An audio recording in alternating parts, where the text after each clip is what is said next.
마음의 길을 걷는 도반님들 오늘도 평안하십니까? 요즘 들어 이런 생각 해보신 적 있으실 겁니다. 왜 어떤 사람들은 늘 평온하고 지혜로워 보일까? 왜 어떤 이들은 작은 일에도 흔들리지 않고 중심을 잡고 살아갈까 하고 말입니다. 특히 우리 나이가 되면서 더욱 절실히 느끼게 됩니다. 자녀들은 자녀들대로 바쁘고 손주들 키우느라 몸은 지치고 건강은 예전 같지 않은데 마음마저 불안정하면 정말 어디 기댈 곳이 없어 보이지 않습니까? 그런 괴로움 겪으신 적 있습니까? 아침에 일어나서부터 저녁에 잠들 때까지 마음이 요동치고 이런저런 걱정에 휩싸여서 하루를 보내는 그런 날들 말입니다. 하지만 오늘 이 말씀을 통해서 도반님들께 희망찬 소식을 전해드리고 싶습니다. 부처님께서 2500년 전에 이미 우리에게 알려주신 5가지 습관이 있습니다. 이 5가지를 꾸준히 실천하는 사람들은 세상의 상위 5%에 해당하는 평온과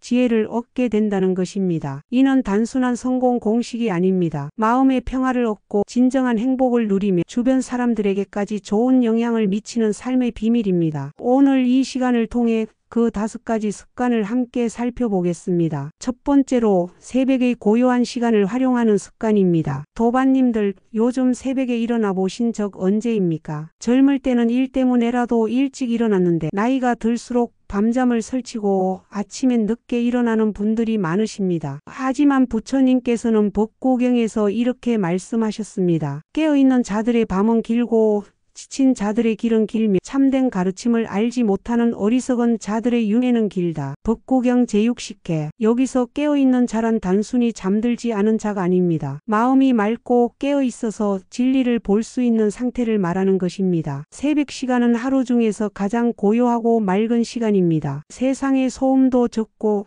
우리 마음도 아직 여러 가지 생각들로 어수선해지기 전이지 않습니까? 이 시간을 활용해서 조용히 앉아 호흡을 관찰하고 마음을 고요히 가라앉히는 것입니다. 실제로 저희 절에 다니시는 보살님 한 분이 계십니다. 올해 72살이신데 10년 전부터 매일 새벽 5시에 일어나서 1시간 동안 방에서 조용히 앉아 계십니다. 처음엔 졸음이 와서 힘들었다고 하시더군요. 그런데 몇 달 지나니까 몸도 마음도 달라지기 시작했다고 합니다. 하루 종일 마음이 안정되고 작은 일에 화내지 않게 되고 무엇보다 자신감이 생겼다고 하십니다. 이분이 바로 새벽의 고요한 시간을 활용해서 마음을 다스리는 습관을 기른 것입니다. 도반님들도 내일 아침부터라도 평소보다 조금만 일찍 일어나 보시기 바랍니다. 거창하게 생각하지 마시고 그냥 조용히 앉아서 숨 쉬는 것만 지켜보셔도 됩니다. 그 작은 시작이 여러분의 하루를 완전히 바꿀 수 있습니다. 두 번째로는 감사하는 마음을 기르는 습관입니다. 요즘 세상이 어수선하고 경제도 어려워서 불평불만이 늘어나기 쉽습니다. 자식들은 바쁘다고 안부 전화 한번 제대로 안 하고 물가는 오르고 몸은 여기저기 아프고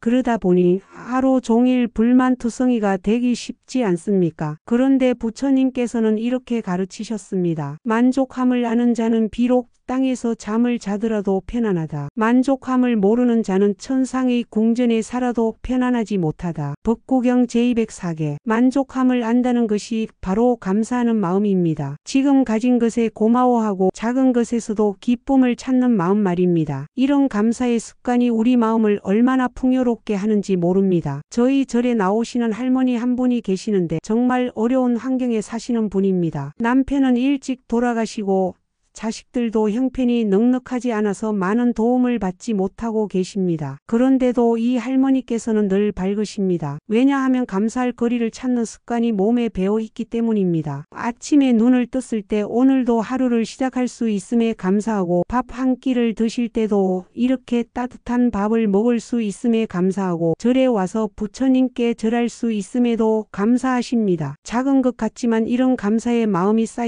쌓여서 이 할머니의 얼굴을 늘 평온하고 자비롭게 만들고 있습니다. 도반님들도 오늘부터 매일 밤 잠자리에 들기 전에 그날 하루 감사했던 일 3가지만 떠올려 보시기 바랍니다. 아주 작은 것이라도 좋습니다. 따뜻한 차 한 잔을 마신 것, 좋아하는 프로그램을 본 것, 가족의 안부 전화를 받은 것, 이런 소소한 일들도 모두 감사할 거리입니다. 이런 습관이 몇 달만 지나도 여러분의 마음이 전혀 다른 세계로 바뀌어 있을 것입니다. 세 번째는 말을 아끼고 침묵을 소중히 여기는 습관입니다. 나이가 들수록 말이 많아지기 쉽습니다. 경험도 많고 할 얘기도 많아서 자꾸 말하고 싶어지지 않습니까? 그런데 때로는 그 말들이 독이 되어서 자신에게도 상대방에게도 상처를 주는 경우가 많습니다. 부처님께서는 이에 대해 명확히 말씀하셨습니다. 말을 많이 한다고 해서 지혜로운 것은 아니다. 평온하고 원한이 없으며 두려워하지 않는 자야말로 지혜롭다 할 수 있다. 법구경 제258개. 진짜 지혜로운 사람은 말을 함부로 하지 않습니다. 필요할 때만, 상대방에게 도움이 될 때만 말하고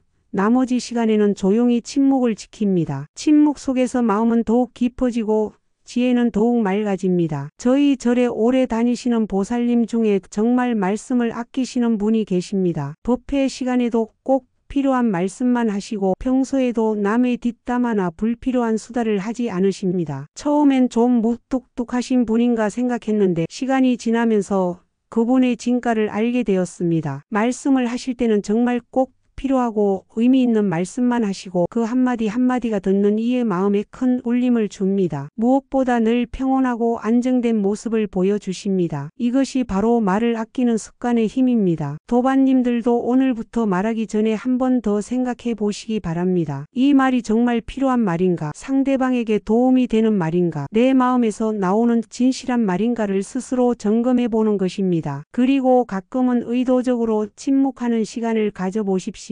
TV를 끄고 휴대폰을 내려놓고 그냥 조용히 앉아있는 시간 말입니다. 그 침묵 속에서 여러분은 진정한 자신의 목소리를 들을 수 있을 것입니다. 네 번째로는 몸과 마음의 건강을 동시에 챙기는 습관입니다. 많은 분들이 나이가 들면서 몸의 건강만 신경 쓰시는데 사실 몸과 마음은 하나로 연결되어 있습니다. 몸이 아프면 마음도 우울해지고 마음이 괴로우면 몸도 병이 생기지 않습니까? 부처님께서는 이미 이 진리를 깊이 깨달고 계셨습니다. 건강이야말로 가장 큰 이익이요.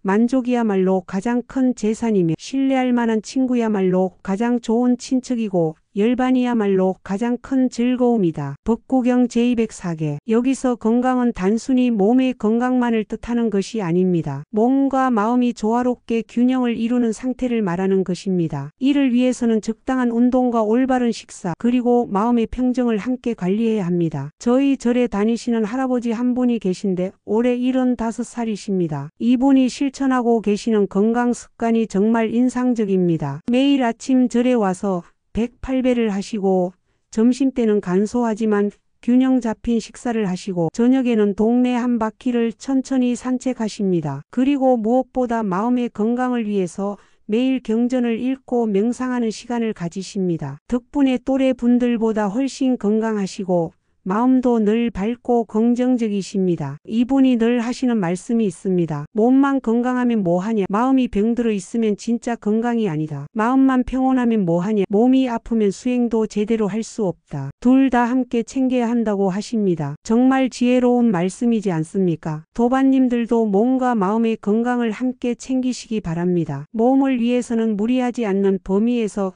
꾸준한 운동을 하시고 과식하지 마시고 충분한 휴식을 취하십시오. 마음을 위해서는 화를 내지 않으려고 노력하시고 좋은 책을 읽으시고 마음이 평온해지는 활동들을 하시기 바랍니다. 이 두 가지가 조화를 이룰 때 진정한 건강을 얻을 수 있습니다. 다섯 번째는 끊임없이 배우고 성장하는 습관입니다. 나이가 들면 새로운 것을 배우기 귀찮아집니다. 예전 방식이 편하고 변화를 받아들이기도 어려워지지 않습니까? 그런데 이런 마음이야말로 우리를 늙게 만드는 가장 큰 원인입니다. 부처님께서는 평생을 두고 배움의 중요성을 강조하셨습니다. 배움이 적은 사람은 황소처럼 늙어간다. 그의 살은 불어나지만 지혜는 자라지 않는다. 법구경 제152개. 나이가 들수록 몸은 쇠약해져도 지혜는 더욱 깊어져야 한다는 말씀입니다. 그런데 이 지혜는 저절로 생기는 것이 아닙니다. 끊임없이 배우고 경험하고 성찰하는 과정에서 생기는 것입니다. 특히 우리 불자들에게는 부처님의 가르침이라는 무한한 배움의 보고가 있지 않습니까? 경전을 읽고 법문을 듣고 수행을 통해서 매일매일 새로운 깨달음을 얻을 수 있습니다. 저희 절에 다니시는 할머니 한 분이 계시는데 올해 80살이십니다. 이 할머니께서 70살에 한글을 다시 배우기 시작하셨습니다. 어릴 때 제대로 공부를 못해서 경전을 읽기가 어려웠던 것입니다. 주변에서는 나이가 나이인데 뭘 그런 걸 배우냐고 말렸지만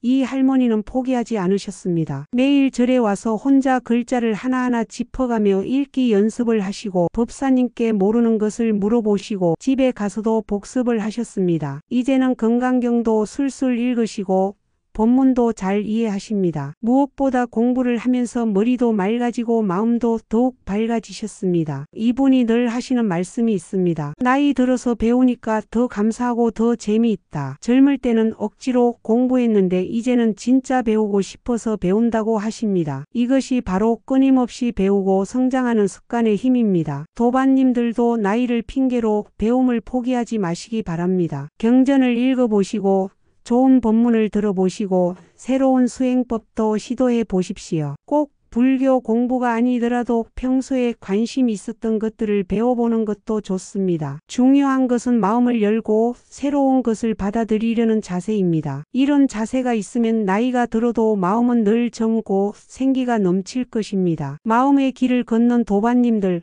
오늘 말씀드린 5가지 습관을 다시 한번 정리해 보겠습니다. 첫째, 새벽의 고요한 시간을 활용해서 마음을 다스리는 습관. 둘째, 작은 것에서도 감사함을 찾는 습관. 셋째, 말을 아끼고 침묵을 소중히 여기는 습관. 넷째, 몸과 마음의 건강을 함께 챙기는 습관. 다섯째, 끊임없이 배우고 성장하는 습관. 이 5가지는 단순한 생활 습관이 아닙니다. 부처님께서 깨달음에 이르는 길에서 발견하신 삶의 지혜이며 진정한 행복으로 가는 길잡이입니다. 처음부터 모든 것을 다 하려고 하지 마시고 하나씩 천천히 시작해 보시기 바랍니다. 작은 변화가 모여서 큰 변화를 만들어내는 것입니다. 그리고 이런 습관들을 실천하면서 주변 사람들에게도 좋은 영향을 미치시기 바랍니다. 여러분이 평온하고 지혜로워지면 가족들도 친구들도 만나는 모든 사람들이 그 좋은 기운을 받아갈 것입니다. 이것이야말로 진정한 보살행이 아닐까요? 부처님의 자비하신 가피가 모든 도반님들과 함께 하시기를 간절히 기원합니다. 오늘도 평안하시고 내일도 더욱 지혜롭고 자비로운 하루가 되시기를 축원합니다. 이상으로 오늘 법문을 마치겠습니다. 도반님들의 수행 정진을 응원합니다. 나무아미타불 관세음보살.